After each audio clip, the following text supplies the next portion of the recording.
Indonesia mulai memasuki era penyiaran TV digital terrestrial free to air. Sistem penyiaran televisi digital ini mampu memancarkan sinyal gambar dan suara dengan kualitas penerimaan yang lebih tajam serta jernih di layar TV dibandingkan siaran analog. Pada masa transisi, sinyal analog dan digital dipancarkan secara bersamaan yang dikenal dengan masa simulcast. Selain untuk tetap menjamin hak masyarakat mendapatkan informasi melalui media TV, tujuan masa transisi adalah agar masyarakat mulai melakukan peralihan ke siaran digital. Pada periode ini, masyarakat juga bisa melihat perbedaan kualitas siaran analog dan digital.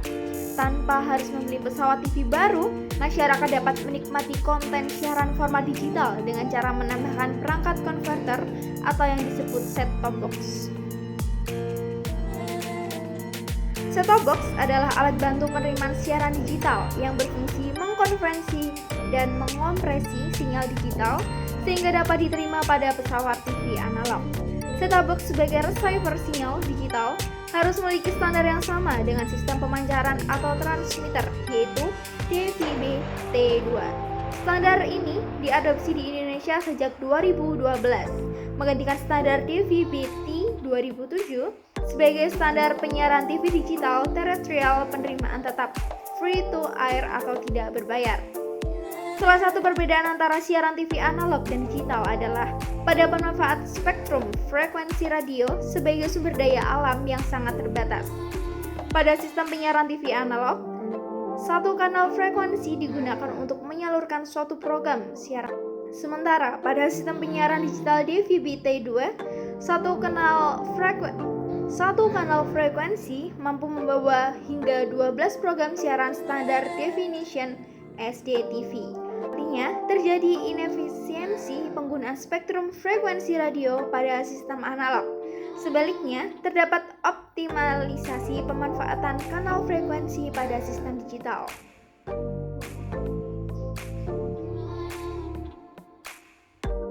Pemerintah memiliki peran bukan hanya sebagai regulator, tetapi juga melakukan sosialisasi TV digital. Pemerintah telah melakukan sosialisasi dan menyiapkan berbagai sarana untuk membangun awareness dan kesiapan masyarakat menyambut era penyiaran TV digital. Billboard TV digital sudah tersebar di beberapa kota besar seperti Jakarta, Bandung, dan Surabaya. Penyiaran digital adalah sistem penyiaran yang menggunakan sinyal digital daripada sinyal analog. Perkembangan sistem penyiaran digital termasuk perkembangan yang sangat pesat dibanding sistem lainnya.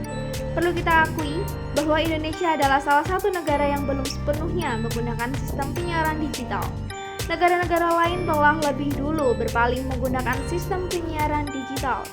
Menurut Kementerian Komunikasi dan Informatika Republika Indonesia, digitalisasi penyiaran di Indonesia akan dilakukan pada November 2022. Langkah ini adalah langkah yang besar dalam membuat penyiaran televisi di Indonesia semakin baik. Setelah November 2022, televisi analog sudah tidak lagi digunakan. Sistem penyiaran digital adalah sistem yang baik dengan beberapa keunggulan. Yang pertama adalah penyiaran digital menghasilkan gambar yang lebih stabil dan tajam. Sistem penyiaran digital menggunakan sinyal khusus yang tidak dapat terganggu oleh faktor-faktor eksternal seperti cuaca buruk dan sebagainya. Antena analog yang saat ini masih digunakan oleh masyarakat Indonesia cenderung tidak stabil dan sering terganggu faktor cuaca dan sebagainya yang membuat para penonton merasa tidak nyaman saat menonton televisi. Keunggulan sistem penyiaran digital yang kedua adalah kemampuan penyiaran dalam HDTV.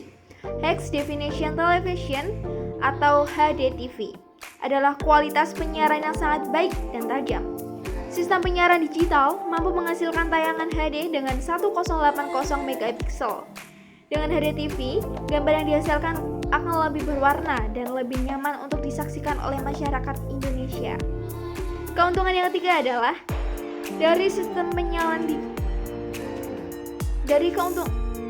keuntungan yang ketiga adalah kemampuan multi-channel. Multi-channel adalah paket pilihan channel yang biasa dinikmati oleh para pengguna televisi digital. Biasanya, channel ini datang berupa paket channel dengan kriteria yang sama. Sebagai contoh, jika seseorang hanya ingin membeli paket multi-channel untuk menonton pertandingan olahraga, maka channel yang didapatkan hanya channel-channel yang menyiarkan acara olahraga. Dengan beralih ke sistem penyiaran digital adalah sistem yang baik dan akan memajukan teknologi penyiaran di Indonesia.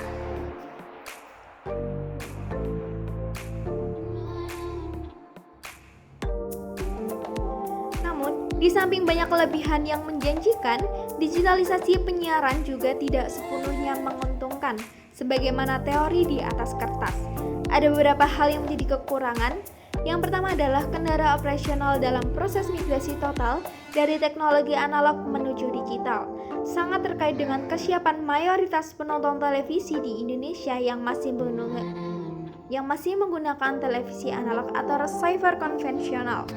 Kondisi ini akan memperlama proses total digital karena mau tak mau, kebijakan simulcast atau siaran bebarengan antara analog dan digital harus memperhatikan kecakupan waktu. Lama jangka waktu simulcast harus dibedakan antara daerah ekonomi maju dan daerah ekonomi kurang maju, sehingga dapat ditinjau kembali sesuai kesiapan masyarakat dan penyelenggara, sehingga jika pada akhirnya TV analog dapat dihentikan secara total, tidak menimbulkan kesenjangan baru. Bahkan, jika masyarakat belum sepenuhnya siap, perlu dibuka kemungkinan lain, yakni tidak harus dilakukan total switch off pada televisi analog. Dengan demikian, perlu dikaji alternatif yang bisa dikembangkan selain semata-mata arah menuju total switch off, tentunya dengan melihat kondisi masyarakat di lapangan yang tersebar di seluruh wilayah dengan potensi literasi teknologi yang tidak seragam. Apabila pilihannya hanya dilakukan penghentian secara total siaran analog pada tahun tertentu, sebagaimana roadmap Koninfo yang mengharuskan total switch off tahun 2018, dikhawatirkan setelah analog switch off dan ternyata masih ada kelompok masyarakat di pedalaman yang tidak terjangkau digitalisasi, akibatnya komunitas tersebut sama sekali tidak dapat menerima siaran televisi, padahal penyiaran adalah hak seluruh masyarakat Indonesia tanpa terkecuali. Yang kedua, secara teknis terkadang masih muncul gangguan siaran berupa cliff effect dan blank spot dalam proses siaran digital. Cliff effect dan blank spot adalah ketidakstabilan penerimaan sinyal digital yang lemah sehingga menyebabkan siaran terputus-putus atau patah-patah. Bahkan tidak ada gambar jika pesawat televisi tidak memperoleh sinyal sama sekali. Yang ketiga, bagi lembaga pengelola penyiaran dalam jangka pendek, digitalisasi juga mengakibatkan kerugian secara teknis. Seperti dilansir Harian Bisnis Indonesia, kerugian justru berasal dari pemancaran televisi lama yang tidak dapat digunakan. Pasca migrasi digital, seluruh materi siaran akan dipancarkan oleh lembaga penyiaran multispacing. Alhasil, pemancaran televisi lokal otomatis tidak digunakan lagi.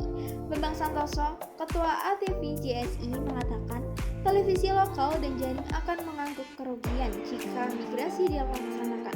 ATV JSI kini memiliki anggota 143 stasiun televisi.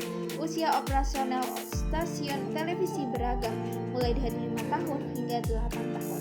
Kalau diibaratkan, kami ini dulunya kos, lalu berusaha keras untuk membeli rumah. Nah, sekarang kami diminta untuk meninggalkan hunian dan kembali kos.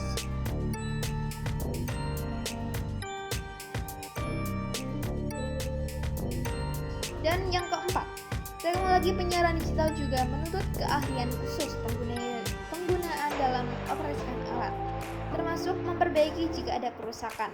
Keahlian dalam kaitan ini sangat terkait dengan sumber daya manusia yang harus mengikuti dan mampu bersinergi dengan digitalisasi.